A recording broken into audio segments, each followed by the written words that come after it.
Mark 13. And as he came out of the temple, one of his disciples said to him, "Look, teacher, what wonderful stones and what wonderful buildings!" And Jesus said to him, "Do you see these great buildings?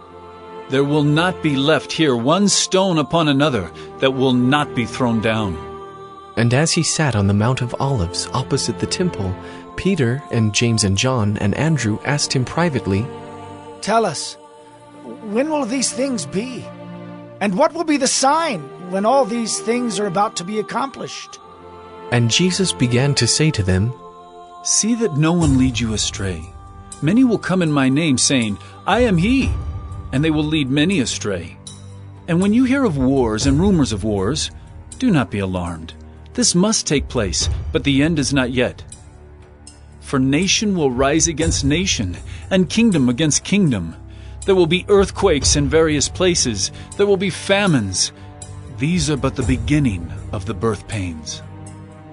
But be on your guard, for they will deliver you over to councils, and you will be beaten in synagogues, and you will stand before governors and kings for my sake to bear witness before them.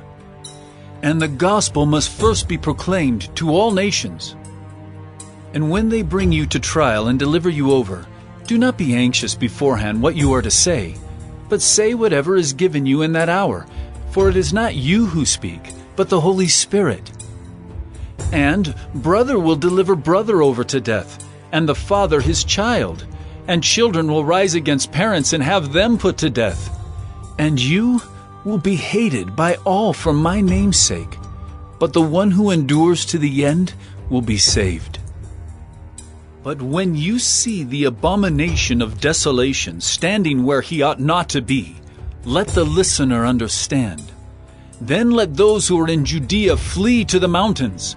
Let the one who is on the housetop not go down, nor enter his house to take anything out.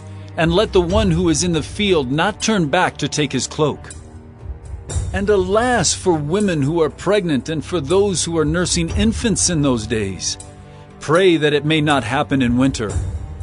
For in those days there will be such tribulation as has not been from the beginning of the creation that God created until now and never will be. And if the Lord had not cut short the days, no human being would be saved. But for the sake of the elect whom he chose, he shortened the days. And then if anyone says to you, 'Look, here is the Christ,' or 'Look, there he is,' do not believe it. For false Christs and false prophets will arise and perform signs and wonders, to lead astray, if possible, the elect. But be on guard. I have told you all things beforehand. But in those days, after that tribulation, the sun will be darkened, and the moon will not give its light, and the stars will be falling from heaven, and the powers in the heavens will be shaken. And then they will see the Son of Man coming in clouds with great power and glory. And then he will send out the angels and gather his elect from the four winds, from the ends of the earth to the ends of heaven. From the fig tree, learn its lesson.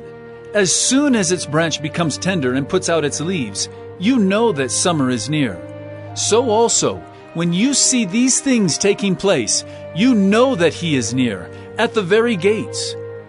Truly I say to you, this generation will not pass away until all these things take place.